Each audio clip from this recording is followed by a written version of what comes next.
개인 투자자분들께서 이제 항상 많이 관심을 가지시는 종목이 이제 셀트리온이죠. 꾸준하게 좀 커버를 해드리고 있는데 긍정적인 시각을 전체적으로는 좀 말씀드리고 있습니다. 뭐 그 시각에는 변함은 없고요. 일단 4분기 실적은 조금 아쉽기는 했지만 세부 내용을 보면 우려할 부분은 딱히 없습니다. 그리고 작년 연간 전체로 봤을 때는 상당히 좋은 성과를 내고 있죠. 특히 램시마가 연매출 1조 원을 돌파하면서 글로벌 블록버스터 신약으로 확실하게 자리매김한 모습입니다. 이를 레퍼런스로 해서 앞으로 이제 신약 개발 그리고 바이오 시밀러 꾸준하게 내놓을 것으로 보여지기 때문에 셀트리온은 지금 위치에서도 계속해서 좀 관심을 갖고 볼만한 기업이라는 생각이 들어요.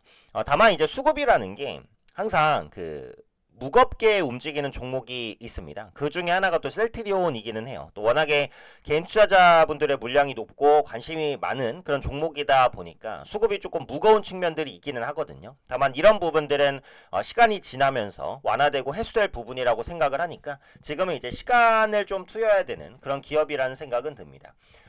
일단은 관련 내용부터 간단히 한번 보면 요거죠. 일단 4분기 실적부터 한번 볼게요. 4분기는 비용 증가로 인해서 영업이익이 컨센서스를 조금 밑돌기는 했습니다. 지난해 4분기 연결기준 매출액은 전년비 178% 증가한 1조 636억 원, 영업이익은 967% 늘어난 1964억 원으로 컨센서스를 소폭 하회했지만 절대적인 실적으로는 상당히 이제 좋은 실적이었는데요. 그럼 실적이 이제 컨센을 왜 밑돌았냐라고 했을 때 기존의 사업이 잘 안 됐냐? 네, 그게 아니라는 거죠. 3공장 상업 생산이 시작되면서 인건비, 준비 비용, 운용 비용 증가 그리고 일부 일회성 비용 등이 영향을 미쳤다. 이런 것들은 말 그대로 그냥 비용입니다. 반영될 수밖에 없는 비용이기 때문에 이 부분이 이제 반영됐다고 해서 실적이 확실히 안 좋았다 이렇게 말할 필요는 없다라는 부분이죠. 원가율을 보시면 49%인데 3공장 가동이 시작되는 영향을 제외할 경우 45% 수준으로 하락합니다. 허즈마 시밀러의 상각비용이 반영되지 않으며 램시마 관련 상각비용도 올해 말부터는 반영되지 않으면서 원가율 개선에 기여할 것으로 보입니다.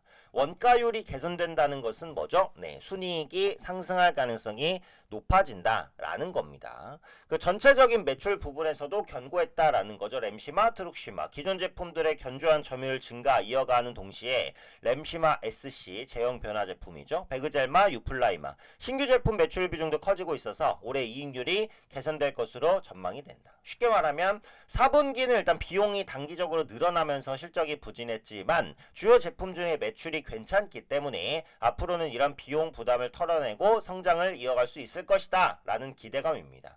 올해 같은 경우에는 신규 바이올 최대 5개 순차적으로 출시할 예정이라고 보시면 됩니다. 그래서 출시되는 바이오 시밀러 중에 또 한두 개 정도가 램시마 같은 효과를 낸다라고 한다면 기업의 가치가 크게 끌어올려지기 때문에 충분히 기대감을 줄 수 있는 부분들이 있다. 네, 이렇게 이제 보시면 될 것 같아요.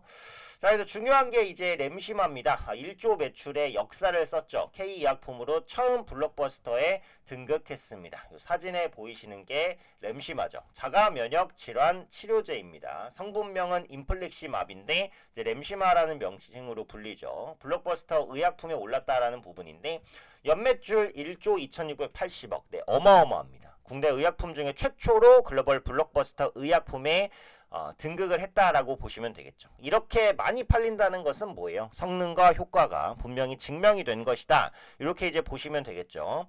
셀트리온이 국가별 맞춤 전략을 짜면서 충분히 이제 실적을 끌어올렸을 것으로 현재 추정을 하고 있습니다. 램시마의 이제 피하 주사 제형, 앞서 이제 말씀드렸던 알테오젠에서도 피하 주사 제형에 대해서 설명을 드렸죠. 피하 주사 제형으로 재탄생시킨 인플렉시맙 SC 제형 치료제, 램시마 SC의 성장세에도 실적에서 주목하고 있다.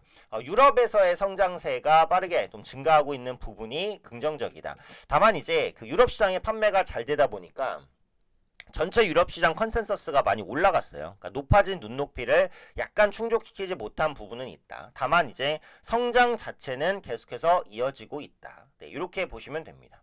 그래서 경쟁 제품에서 램시마로 전환한 뒤에 다시 램시마 SC까지 전환한다라는 거죠. 어떻게 보면 이제 제품에 대한 락인 효과를 유지한다라고 볼 수 있어요. 계속해서 셀트리온의 제품을 쓰게 만들고 있다. 이게 이제 중요한 것 같아요. 그래서 램시마 SC가 미국 진펜트라는 제품명으로 출시가 됐고요. 보험시장의 80%를 차지하는 3대 처방약급여 관리업체 모두와 등재 계약을 체결했습니다. 처방 확대를 위한 기반이 확실히 마련이 됐기 때문에 이제부터는 이제 램시마 SC의 판매가 확대될 만한 가능성들이 충분히 나오고 있다. 네, 이렇게 이제 보시면 될 것 같아요. 그리고 ADC와 다중항체 신약 개발도 선곡적으로 추진할 것이다. ADC와 다중항체에 대해서도 이전 영상을 통해서 이제 설명을 한번 드렸었습니다. 성장성은 모두 다 이제 기대된다. 그리고 궁극적으로 CDMO 시장까지 이제 진출을 한다라고 했으니까 외형 성장 기대감 계속해서 가져갈 수 있다라는 거고요. 셀트리온에서 이제 최근에 나온 따끈따끈한 리포트가 있습니다. 앞서 말씀드렸던 내용과 중복되는 내용들이 좀 있죠. 4분기는 컨센서스 소폭 하회했지만 이제 비용 증가에 따른 영향이기 때문에 크게 이제 걱정할 필요는 없다. 매출 원가율은 앞으로 계속해서 안정될 부분이다라고 보시면 될 것 같고요. 4분기 중은 포트폴리오의 이제 비중이 약 42.6.2%로 큰 폭 성장했다. 그러니까 예전에는 원래 램시마 셀트리온이 램시마에 대한 의존도가 좀 높았어요.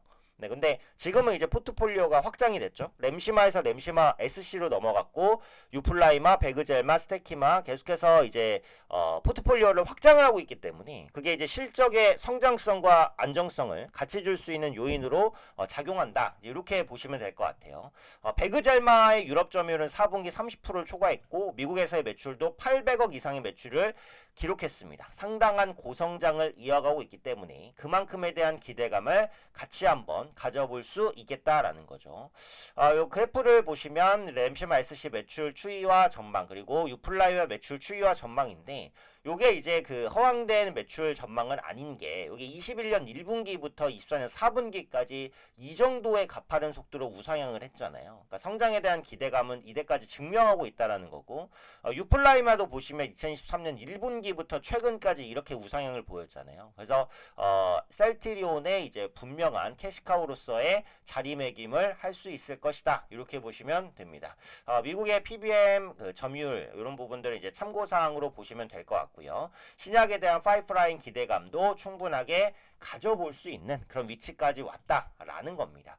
그래서 이제 셀트리온이 실적 우려감에 의해서 하락했다가 4분기 실적 확인되고 램시마, 블록버스터 등극 등등등 하면서 다시 한번 좀 올라가는 모습인데 이게 개인 투자자가 워낙에 많이 사는 종목이고 기관 외국인이 붙지 않다 보니까 주가가 조금 지지부진해요. 근데 반대로 따지면 기관과 외국인의 수급이 굉장히 안 좋잖아요. 그럼에도 불구하고 주가가 크게 빠지지 않고 상당 부분 버티고 있어요. 이 말은 기관과 외국인 투자자 중에 한쪽의 수급이라도 돌아서면 셀트리온이 빠른 상승을 보여줄 수 있을 가능성을 충분히 염두에 둘수 있습니다. 그래서 주가의 흐름을 보면 다른 제약바이오주보다는 굉장히 좀 지루하게 좀 흘러가고는 있지만 궁극적인 성장 목표, 매출, 실적 이런 부분에 있어서 하등의 의심할 여지는 없어요. 그리고 셀트리온은 전에도 말씀드렸죠. 자사주 매입이나 소각을 비롯한 이런 정책들을 다른 제약바이오주보다 좀 더 적극적으로 시행하는 기업이기 때문에 이 부분에 대한 기대감도 가져볼 수 있겠다.